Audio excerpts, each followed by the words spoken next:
Okay, we're right on time. Welcome to the TLGS 2024 conference. My name is Elaine Walker, and I'm the Scholarly Communications Librarian at the University of Alabama, and I'll be moderating today's presentation and collecting questions in the chat to address at the end. I'm going to turn it over to our presenters now, who will discuss publishing as hidden curriculum, how learning to publish is a piecemeal process for graduate students.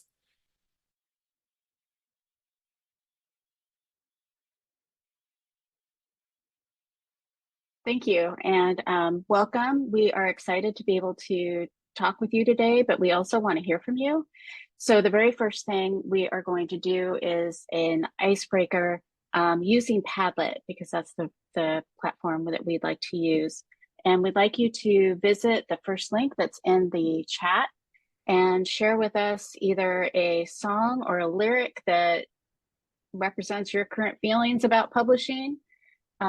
You can double click anywhere on the Padlet or click on the plus sign at the bottom and type, and you can change the color as well. And we'll just spend a minute doing this.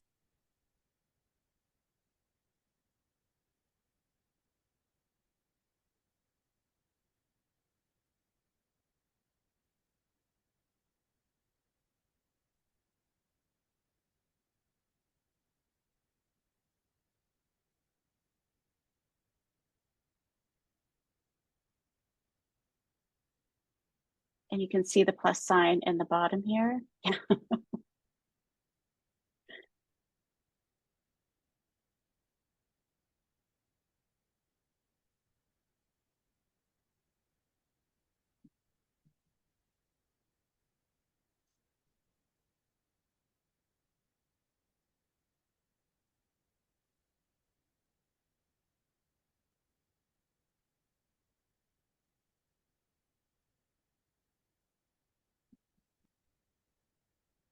Okay, I think we can move ahead. And as you think of things, feel free to keep adding to the Padlet. That's fine. Oh yeah, now you're getting going. We just needed about 40 seconds. This is great. Thank you. All right, so as the moderator said, we are here to talk about graduate students and how they navigate learning to publish as a hidden curriculum. And we will go through our presenters. Martha, you want to start? Yes. Hi, everyone. I'm Martha Stuit, the Scholarly Communication Librarian at the University of California, Santa Cruz, where I provide author services, which includes publishing, open access, copyright, and dissertations and theses. And I am the primary investigator of our research on graduate students and publishing. Hi, everybody. I'm Lucia Orlando. I'm the retired social sciences librarian at UC Santa Cruz, and I'm a researcher on the project. I started with the project before I retired, and I'm excited to have been able to continue working on it with Martha and Christy. And I'm Christy Caldwell, science librarian at UC Santa Cruz, where I am the library liaison to the Physical and Biological Sciences Division, helping upper division undergraduates, graduate students, and faculty, and I'm co-PI on this research. So today's agenda is already underway. We have done the icebreaker, and we will share a snapshot of what our research and methods are, and then we will tell you what we set out to learn and how that did not align with what we learned. And after we share our findings and takeaways from our research, we will invite you to consider how you might support graduate students with publishing. And finally, we'll have plenty of time for questions at the end. But if you have clarifying questions, please feel free to use the chat or unmute yourself. Our research spans back to this paper, which has been added to the chat, where we had a key finding about first generation graduate students and their lack of access to the hidden rules of graduate school. And it recommends demystifying the graduate school process. This presentation today builds on a TLGS 2022 poster where Martha established the need to dig into how graduate students learn to publish and our plans to identify gaps in the publishing support. We knew from our literature review that first generation graduate students are challenged by the hidden rules of graduate school. We also know that there's a lack of diversity in publishing, in peer reviewers, editorial boards, and representation within fields, not to mention citational justice, which was mentioned yesterday in one of the presentations. The librarian researchers giving this talk identify as white women. Two of us are second generation college graduates, while one of us is first generation. And we wanted to partner with a few graduate students from our academic divisions to bring more diverse voices into our research planning and implementation. So we interviewed and employed 4 graduate students. We onboarded them through scholarly communication training and discussions, and learned a lot from them as well, and added them to our IRB application for exemption, which included getting them human subjects training modules that are required for that at our institution. And we heard something about IRBs yesterday too. I just love the synergy at this conference. You can see on the slide that our research is a mixed method study. The librarian researchers led the interviews with the faculty. For the graduate student interviews, number 2, these were one-on-one peer interviews between our grad student researchers and other grad students from their divisions. The grad student researchers helped to design the interview questions and recruited, scheduled, handled consent documents, and interviewed the grad student participants. One of the grad student researchers led the thematic analysis of the student interviews. Today, we're going to primarily focus on our survey, number 3, of graduate students about publishing. We used these first 2 interview projects to inform our survey questions. Our grad student researchers helped author and refine these questions and help promote the survey in their academic areas. This survey took place last spring and went out to about 1,900 graduate students. We were really pleased with getting 267 respondents, which we whittled down to 245 eligible graduate student respondents. And these were students who had already published or who were planning to publish. And we're happy to answer more questions about the methods during our Q&A. It's important to note how we are defining publishing. We're talking about the steps of the publishing process post-writing. Once a student author has a manuscript ready to submit to a journal or conference. While writing can be a challenge for students for a variety of reasons, we all know this, writing was not our focus here. Also, we are primarily concerned with article publishing because articles tend to be the most common medium, again, for our students.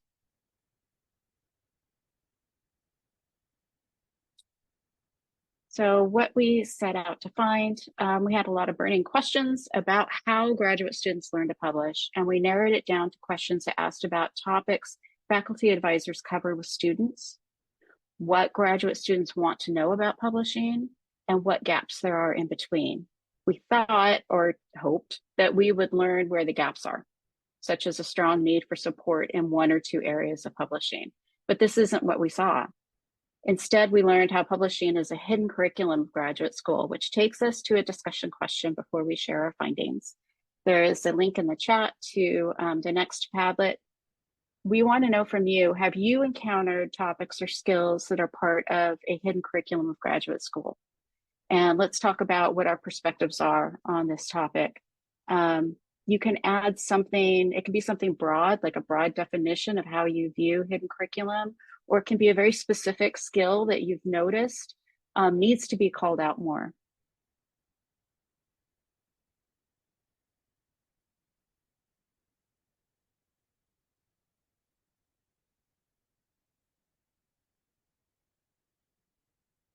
I have one to add.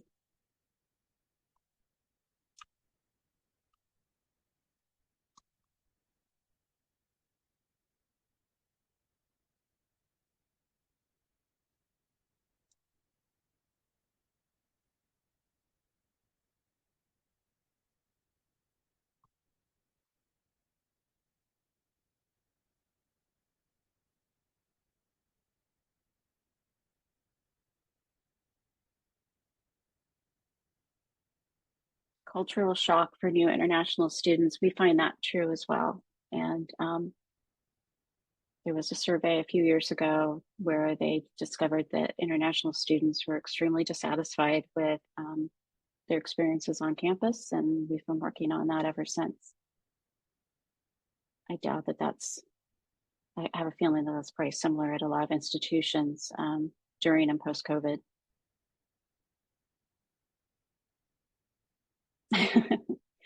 Like all of it, I always joke I teach how to get out of grad school because it's true. Yes. Or a good dissertation is a done dissertation. Yeah, this struggle of having to teach a course with no real training. You'd think that all you people work with grad students or something. These are great. How to take notes and synthesize literature for thesis discussion. This really resonates with me as a science librarian because I know that undergraduates aren't getting this in science for the most part. So it's like teaching freshmen. It's like teaching a first-year graduate student is like teaching a senior undergraduate. Thank you for that.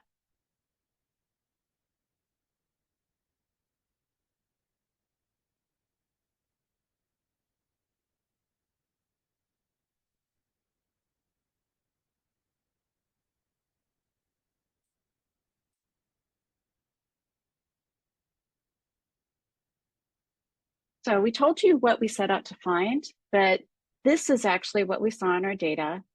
Since faculty do not have a set plan for how to guide students to becoming authors, which we learned in our earlier interviews with faculty, their support to graduate students is piecemeal and ad hoc. And so it isn't consistent across all students or academic departments. We know that students cannot know what they don't know. Many authors have cited this, including most recently Christy et al. In Portal. So the lack of clear guidance and support structures around publishing disadvantages students, especially first generation and traditionally underrepresented students. Anecdotally, we know that when graduate students go on to become professors, they teach like their earlier professors did. It seems that faculty also teach their students how to publish in the way that they learned, which is a learn as you go process. Our data show that this method is not sustainable or manageable for graduate students who need more guidance. Next, we will illustrate this through our data and then discuss ways to support students.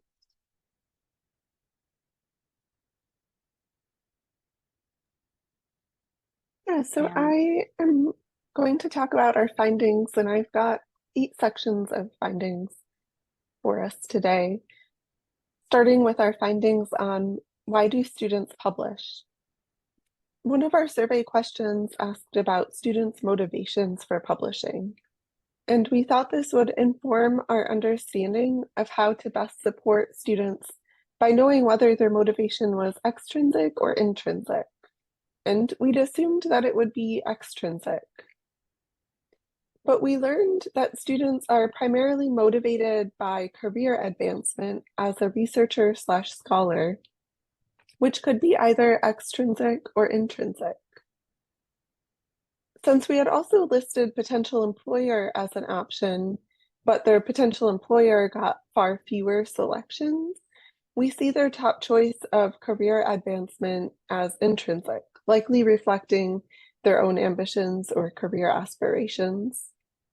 The second most common motivation for publishing was themselves. So their motivations skew towards personal reasons and less towards external motivators. We believe that this result changes how to do outreach to graduate students and how to talk with them about publishing, since they are not viewing publishing as a means to fulfill requirements necessarily, but rather as a way to satisfy themselves and their ambitions. Relatedly, we wondered what the expectations for publishing even are.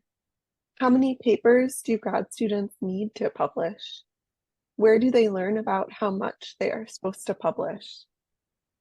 So in our survey, we asked about expectations for articles and also where students hear the amount of articles required to publish.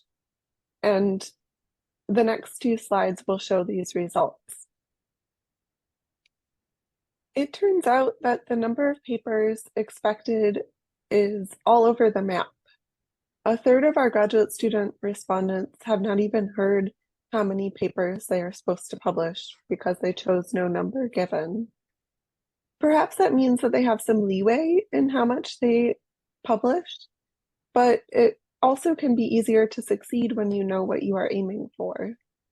These numbers tell us that some students are facing an undefined expectation. Additionally, the top way that students find out about these publishing expectations is not even through an official medium, as the students' top source of this information is through the grapevine.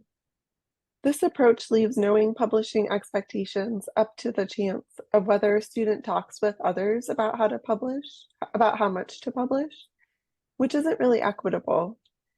Note that this question was a select all that apply type, so the percentages do not add up to 100%. Next, because open access is a growing focus in publishing, plus the University of California is active in providing open access options for authors through our open access policies and transformative agreements, we wanted to take graduate students' temperature on whether they know about open access, where they heard about it, and whether they have published openly.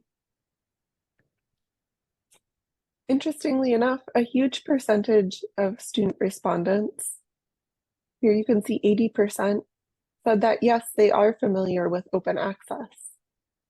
While this seems like it might be heartening, our next data points indicate that students interpreted this question to mean that they have just heard of open access. We do not think that these results indicate familiarity with OA at the level that we would wish, which is an understanding of how to publish open access and its benefits. Instead, we interpret this familiarity as meaning that students simply know that OA exists. So relatedly, again, out of that 80% subsection of respondents who said they were familiar with OA, we asked them how they had found out about open access. The majority said that they found out by seeing information online about open access, including in journals, author guidelines, or other resources. This is where we lost confidence in the 80% of students familiar with open access because seeing information online may or may not provide a comprehensive understanding of open access. Also, though on some of the other slides containing our results, I didn't include percentages when showing the top results. I included percentages here to show what a steep drop-off there is in ways of learning about open access after the top option of seeing information about OA online, which is only 63.5% of our respondents to this question. Only about a quarter of respondents each chose the second and third top choices of talking with other students or having a discussion with their advisor about open access. There is a huge gap in a comprehensive resource or source of information about OA for students. The data reinforce our understanding and anecdotal observations of graduate students' experiences with learning open access is very inconsistent and incomplete. Then we asked that same subsection of the students who are familiar with OA whether they had published any or all of their articles open access. Again, out of that 80% of students familiar with OA, about half of them have published at least one article open access, and half of them have not at all. Only about a quarter of the students familiar with open access have published all of their articles openly. So We acknowledge that there may be other reasons than their level of familiarity with open access for these results on whether they have published openly. We know from talking with graduate students and from answering their questions that generally grad students do not have funding for open access unless they are co-authoring with their advisor who may have funding. So cost is a barrier. We also know that graduate students may not know about the institutional support by way of funding with specific publishers through transformative agreements or by way of our open access policy that allows them to share a version of their paper openly and freely in our repository. Furthermore, our earlier interviews with faculty members, which again aren't covered in this presentation explicitly, indicate that faculty can have strong opinions about open access that could influence their graduate students' publishing decisions. For all of these reasons, graduate students may not publish open access, but we can clearly see that a lack of information is detrimental to graduate students and their open access choices, and that the library can do more to inform graduate students about open access, among other publishing-related topics. So a fourth set of findings. We're halfway through my spiel on findings. Go back. Thanks. We wanted to know where students are learning about the steps in the publishing process in general. Given that we know of few departmental or campus-wide support mechanisms for publishing, we wanted to know the main source of publishing help for graduate students at the time of the survey in order to think about how the library can intervene with publishing support.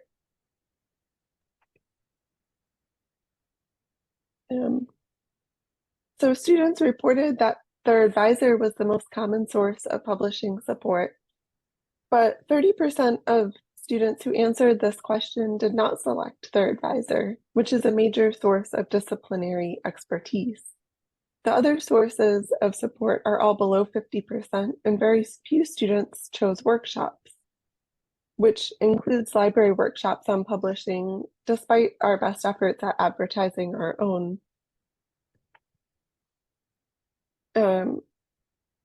And a whopping 16% did not choose any of the support options, leaving us to wonder where they are getting support, if any. The results show a lack of a consistent source of publishing guidance for graduate students in general and affirm that publishing is treated as a learn-as-you-go process. Again, this is a select all that apply question, so their percents do not add up to 100.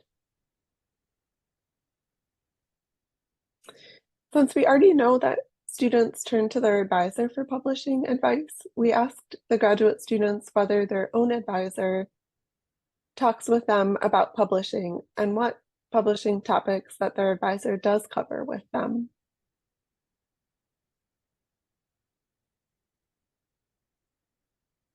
A good percentage, about half of the student respondents, a good percentage, about 74% of the student respondents, so more than half, note that their advisor has talked with them about publishing. Like our previously mentioned finding about sources of publishing guidance, which showed 70% said that their top source was their advisor, these numbers are pretty similar. Still, as mentioned earlier, this leaves about a quarter to a third of students without an advisor's advice. Since we included students who have published and plan to publish in our survey, this shows a gap of students who need support because everyone who took this survey is publishing. So we delved even deeper into the faculty guidance on publishing by asking about specific steps in the publishing process that the advisor may cover with students. This graph shows whether faculty talked at least once about a publishing topic or never, and these topics are steps in the publishing process both prior to a manuscript's acceptance and after acceptance by a journal. We can see in this bar chart that faculty often discuss selecting a journal at least once with their students. We do not know if the faculty member is just telling the student which journal to submit to, or talking about why it is a good choice, such as that it had the right scope and audience for their research. So faculty may be giving students fish instead of teaching them to fish. And then looking at these topics as a whole, none of them is covered regularly by advisors. We don't trust advisors to talk extensively enough about these topics owing to the questions that we get from students and their responses to our other survey questions. The frequency by which faculty discuss these topics or don't seems to drop off for the topics after an article is accepted, while the pre-acceptance topics higher up on the chart, like peer review, are brought up more often by advisors. This may be due to these activities being part of the duties of the corresponding author as you get further into the publishing process, such as choosing an open license. But when do these options get communicated to the graduate students as they step into their corresponding author roles? Is a question that we have. Recall what Christy said earlier about how faculty teach students to publish like they learned, which is that they are required to learn as they go. These data reveal that this approach is not working because it leaves gaps in knowledge and what's communicated.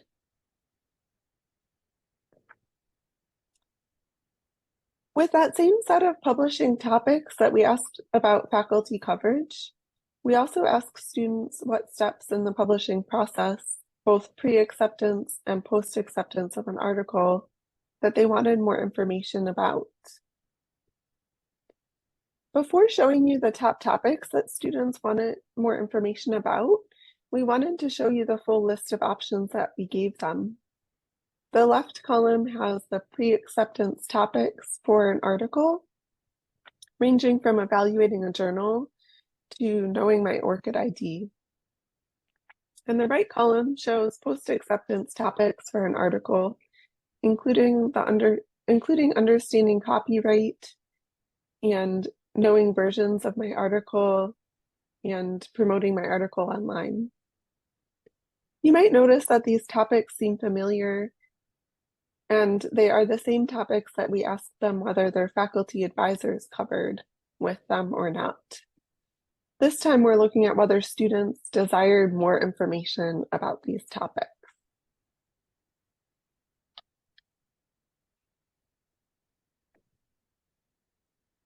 So what were the top topics about publishing that students want to know more about?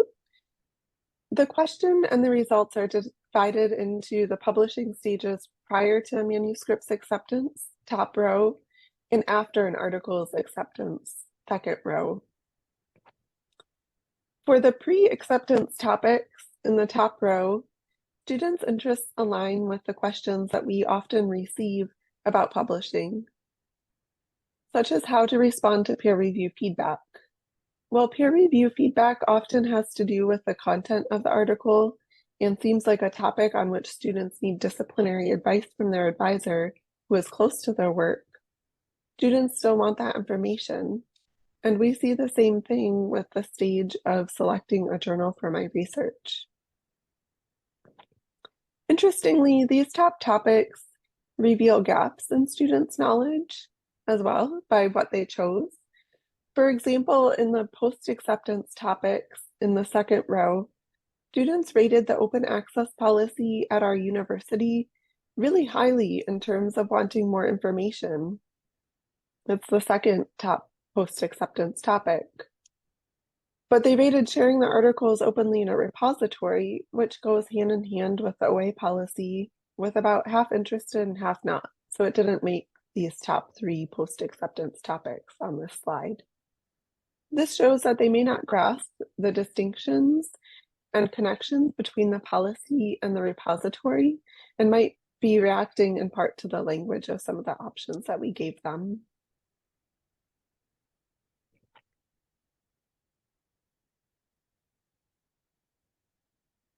With The students' self-identifying needs around publishing in mind. We wanted to get a sense of how grad students prefer to learn about publishing. This question of how students prefer to learn is one that a lot of librarians and faculty are interested in general, but we wanted to see what students would say in reaction to publishing. So this slide shows both the preferred ways to learn, top row, and the preferred timing for guidance in the second row. The top way to learn about publishing was through their advisor, unsurprisingly, given what we know about current grad student support structures and also how they responded to other questions. As far as the second top way to learn of online tutorial goes, we discussed what this means and we landed on the definition that it is under 10 minutes, is high level, has visuals, and does not have quizzes, which would instead be a training. Ultimately, students were interested in all the ways to learn that we listed as potential answers, including workshops and boot camps, both live and recorded. So that told us that they want options for how to learn. Interestingly, though, the top choices were asynchronous. Well, an advisor may or may not be asynchronous, but the online tutorial and web pages are asynchronous methods. So the top timing for publishing guidance is that students want help as they are writing their manuscript and considering where to submit. But they expressed interest in guidance at all the points, meaning that none of the options were chosen by 0 students.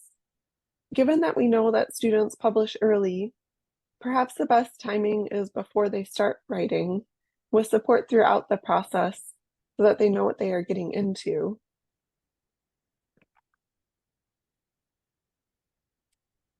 So finally, at the end of the survey, we asked graduate student respondents, do you have any other thoughts you would like to share about the publishing process, with a free text box available to them? And we received more than 25 substantive responses. And this is a sampling of what they shared with us. Since the text is a bit small, I'll read these quotes out loud. The first quote here says, "All I know about the publishing process I picked up from my advisors, but none of them have been thorough or comprehensive. As a result, I have a piecemeal knowledge of the publishing process and only one unusual experience publishing a peer-reviewed paper. Would love to learn more about this from people who aren't biased." Another student reflects on the modality to learn by saying, given the uncertainties and timing of the publication process and when certain questions come up, a freely accessible source of info, i.e. web page or pre-recorded content, would be much more useful to me than a workshop at a particular date or time. Thank you. The next quote we see reflecting the desire for information about peer review. The student wrote in, "I would like to know the best way, in terms of tone, to respond to reviewers' comments." And in the survey, we never used the word hidden curriculum, but after going through all of our questions, a student wrote into this free text question, "It is such a hidden curriculum thing. I didn't know and still don't understand the workings behind it. It would be great if this was something provided to us in our first year."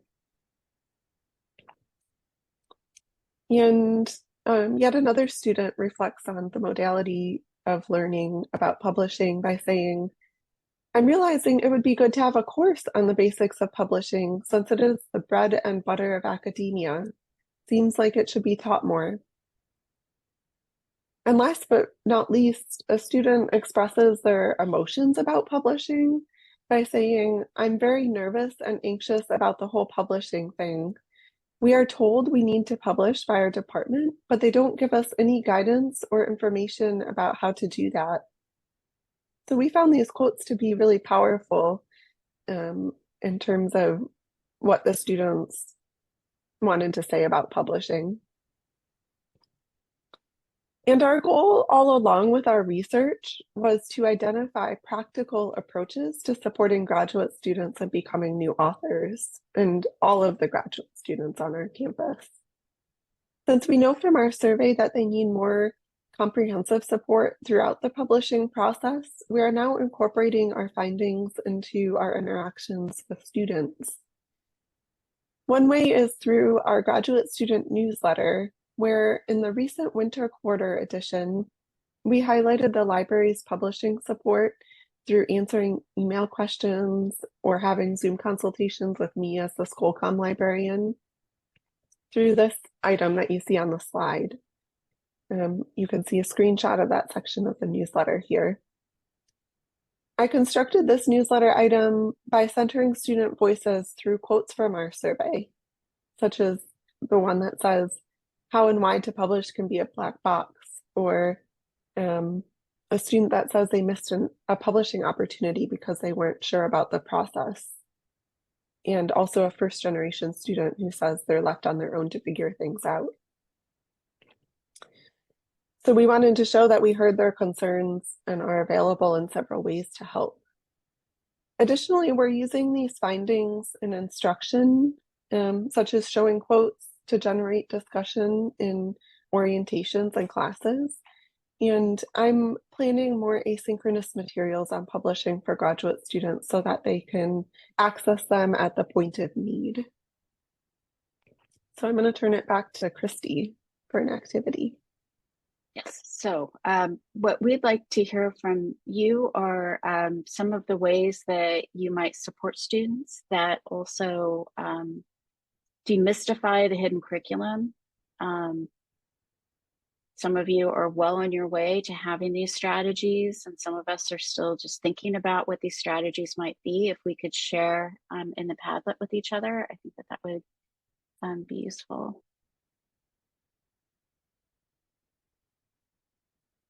And these can be big or small, for instance.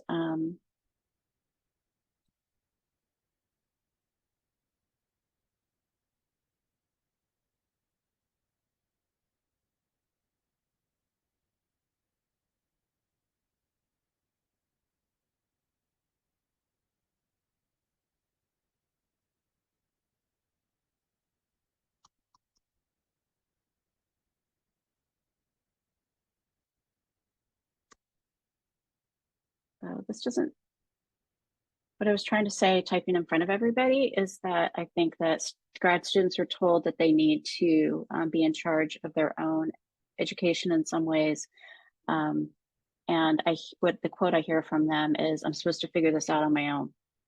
And I think they're interpreting that as really on their own without reaching out for help. And so during orientations, I see that as a vibe time, a time to express who the library is, how they can get help. So I tell them that it isn't, they're not on their own. They're not supposed to figure this out on their own. They're supposed to figure out how to get help for this. So I try to be very explicit about that specific detail. And what are others saying? LibGuides as part of asynchronous.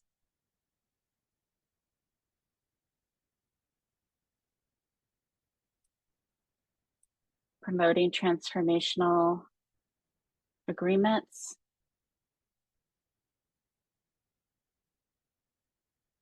Offering consultation appointment slots. Yes. Yeah, and that's something else that seems to me a good orientation level.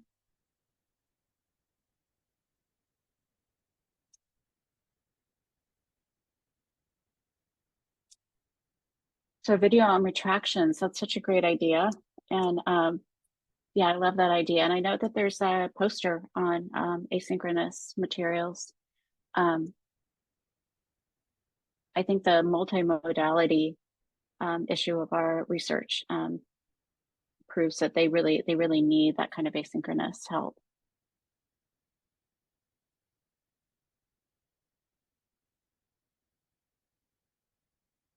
Yes, and I agree with the idea that signaling in this topic is super important.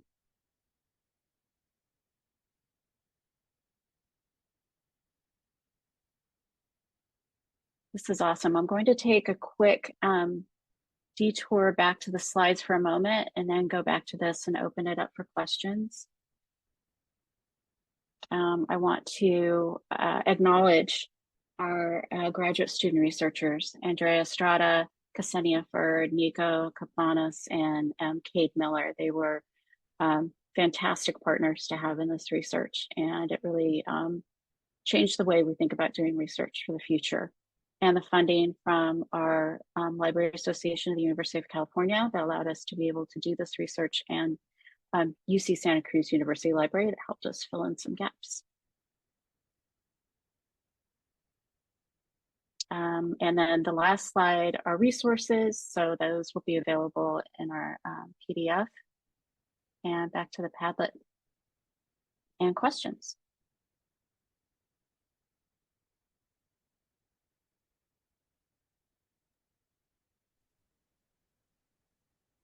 So much. That was a really, really great presentation. I love to get on my soapbox of open access any chance that I can get, either for faculty or for grad students. I don't see any questions yet in the chat, but I do see quite a few comments. So Stephen says, there's a big difference between a paper for a class and an article for a scholarly journal, and these differences are rarely formally taught. I definitely agree with that. So that's a good one, Stephen. Wendy says, frankly, I encounter new faculty every year who have no understanding of how or where they're supposed to publish. They only know they have to. I was sort of in a similar boat when I when I first started. And we have lots of people agreeing with that. Giovanna says, at my institution, graduate students can submit a paper-based thesis where each chapter is a submitted or published manuscript, and they write a separate introduction chapter. In this case, the students are told at the beginning of their degree program how many papers they need to submit or publish. I've even attended orientation sessions for new students where this is mentioned. The institution I work at, the doctoral students have the option to do a 3-article dissertation, which is a format that's becoming increasingly popular, which is keeping me busy with lots of consultations. So that's kind of promising to see that across the board, graduate students are getting more familiar with the process, slowly but surely. Let's see, Devin says, I once had new faculty getting pinged by editors for not citing a research study in her paper. It took half an hour of me talking to her before I realized that she was trying to reference her own research. She just didn't know how. And I was so used to people citing themselves that it didn't occur to me that someone would not know. I try not to make assumptions, but I'm definitely guilty too. Yeah, there's no shame in citing yourself. Elizabeth agrees that our profession is very humbling. We always learn something new or a new way to do something. Oh, I've got a question from Rebecca. Have you shared these results with your campus? And if so, what was the response? We've shared the results in the library with our colleagues, but we haven't taken it out to like the grad division or departments, but we're thinking about that as we compile and write up our results into papers.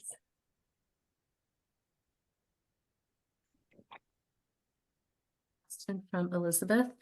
Did you miss the demographics? At what stage were they in their graduate training?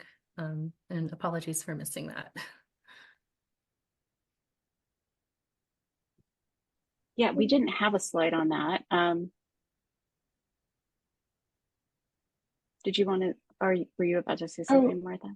Oh, if you'd like to go, that's fine, or I can. We were in a kind of weird position where, because of our IRB and to preserve the anonymity of the people, well, not anonymous, but a de-identification of our subject pool, we did not get an entire set of our data. We only got de-identified data. And as a result, the demographics are a little hard to dig out. So we're going to have to work more with our data office to flesh out what our demographics are. We only got really broad strokes and we didn't find them too meaningful. What were you going to say, Martha?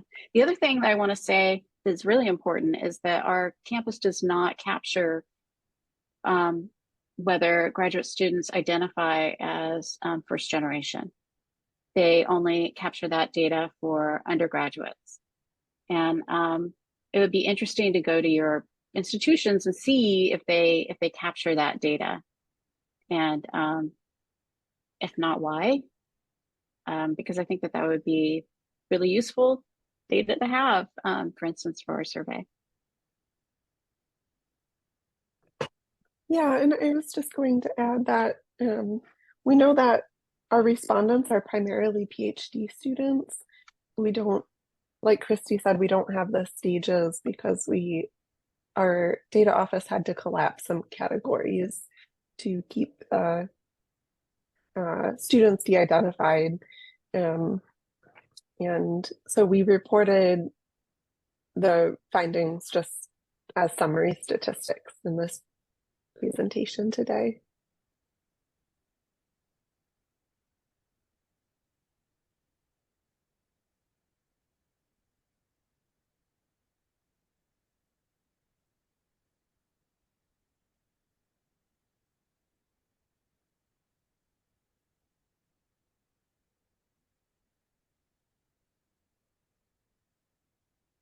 We'd love to hear more questions if you have them, or if anyone wants to talk about what they wrote in the Padlet.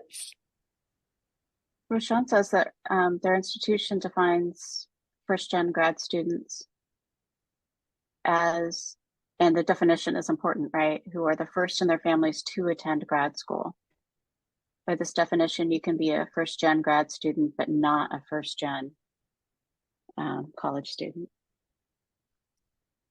I don't know if that made sense. So I'm not saying that those are the only people who count as, like, I'm a first generation college student and a first generation graduate student, and I would still count. But then people who their parents or family members have gone to college but haven't gone to grad school would also be first generation grad students. Yeah, I guess it depends on your purposes. You know, if your purpose is to gather that information, I don't know. In our case, we would want to match the definition across our UC system because we're 10 campuses. But I think that our institution would be very interested in even delineating that further because that's how we are establishing ourselves as a university that allows people to climb up the social ladder.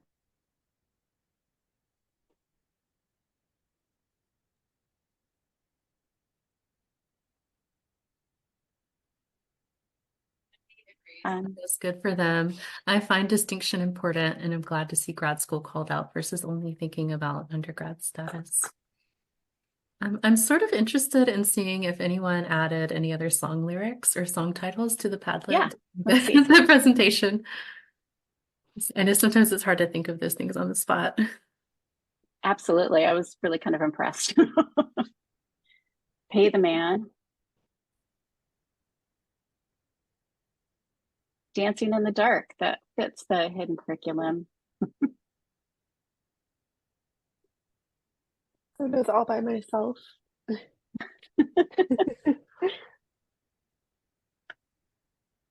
More money, more problems.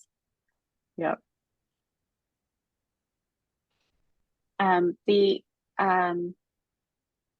Padlet we are keeping up, and it is linked to the PDF. So yes, we're just going to leave that up for the time being. I can't promise it'll be around forever, but for the near future.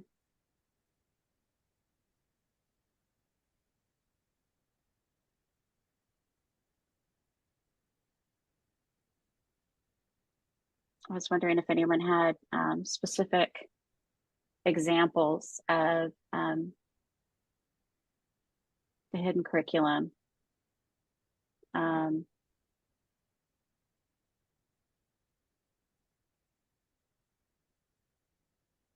the idea that new international students will still experience culture shock ways after. I definitely agree with that. I think that what I heard from people are things like, even as grad students, they didn't understand office hours, and they were now being TAs and in charge of office hours. And that was a learning point, that they realized that their PI or TA advisor didn't even know that they needed to know about. And the other thing was peer review, thinking it was the kind of the peer review they experienced in undergrad, where their classmate would read their papers, not understanding that there was this whole process. I think that we need to really take a big, giant step back in where we think the students are starting at. What is the starting point? And how we can deliver like psychological safety, as well as this information, not making anyone feel like they don't belong because they don't know this information. It's a balance, and I think that that's part of the strategy that we're pursuing now. What does that mean? Vocab surrounding quality. No one explains why peer-reviewed articles are expected or what academic or scholarly means. Yes. And though once you have those conversations, it's so enriching, I think, to the students. I've even had undergraduates be really excited to talk about that, but I usually don't talk about it. I talk about it in classes where they often post to archive. So they have kind of a invested interest in understanding that.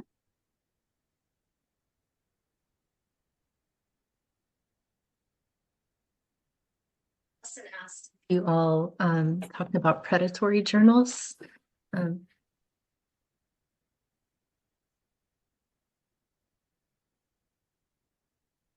I don't think we asked about predatory journals in the survey. We didn't. We did have a section in the survey on journal selection, and we didn't include that in this presentation, both for time and also because we are going to have a poster at another conference on our journal selection findings. So if you're going to ALA, you can look for that poster there. We're trying to make sure that we could fit in the time. But as far as journal selection go, we asked them about how they went about making their choices, whether it was because their advisor recommended or told them where to publish, or if it was because it was a reputable journal. And we did see gaps there about, that we saw that students weren't thinking about the audience or the scope of the journal, which we as librarians see as really crucial aspects of it, whereas students are thinking more about whether they've been recommended to a journal or whether the journal is really prestigious. So we see a need around educating around the scope and the quality of the journal. Yeah, it was interesting. A lot of the students just want a list of journals that were good, and that told us that they want to know how to evaluate a journal. Yeah, we even heard that from our graduate student employees who surfaced that in their conversations with students in the peer-to-peer interviews, that they wanted a list. And one student even shared with them a list that they had compiled for their department of possibly good journals. And so, yeah, go ahead, Christy. There's a question about any books or publishing about writing journal articles, and we had two. One is the Wendy Belcher, How to Write Your Journal Article in 12 Weeks. I think that's the name of it. Yes, that's it. And then Calarco, a field guide to graduate school, which isn't specifically about publishing, but includes chapters about publishing and includes other things that kind of fight the hidden curriculum, demystify graduate school.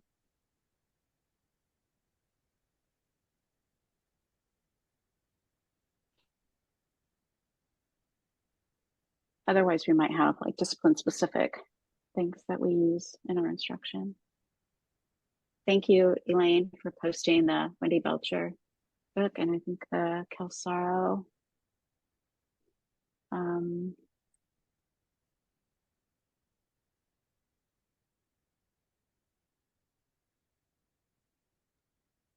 I kind of wanted to go back to when you guys were talking about predatory journals and how journals are kind of considered more prestigious than others.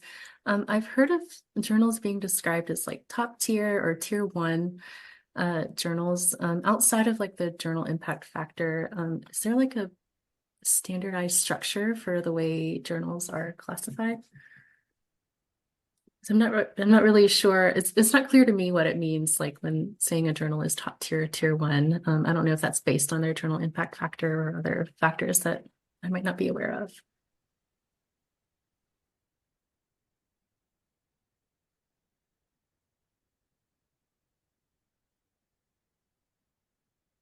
I mean, Yeah, I would. I think. Oh, go ahead, Christy. Martha. I was just going to say, I think it can be disciplinary specific what the authors are looking towards as prestige. Sometimes, and there's the disciplines where everyone just looks to Nature as the top journal, and it just is. And I mean, Nature does have high metrics too, but it's kind of that name recognition.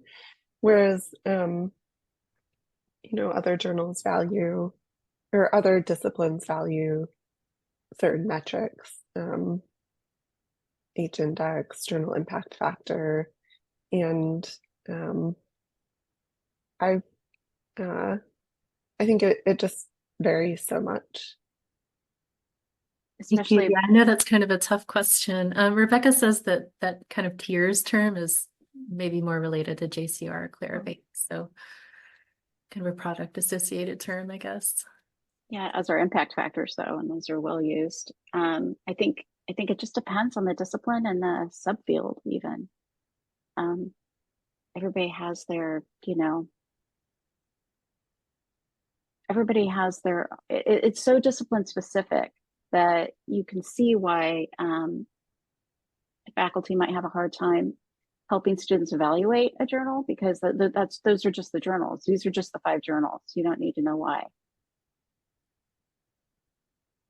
But that doesn't allow them to grow into the future either. Thank you. Sue says top tier seems like a very hidden curriculum unless the discipline has a published list of such journals. Business or law may have such a commonly created and used list. Rebecca says like impact factor, it's based on one product, like it's used all over the place.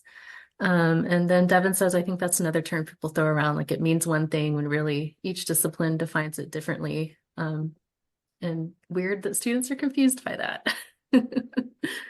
So, well, we are right at the top of the next hour again, so I want to thank you guys very much for sharing your research with us. This has answered a lot of questions and created a lot more questions, so thank you. Thank you. Thank you.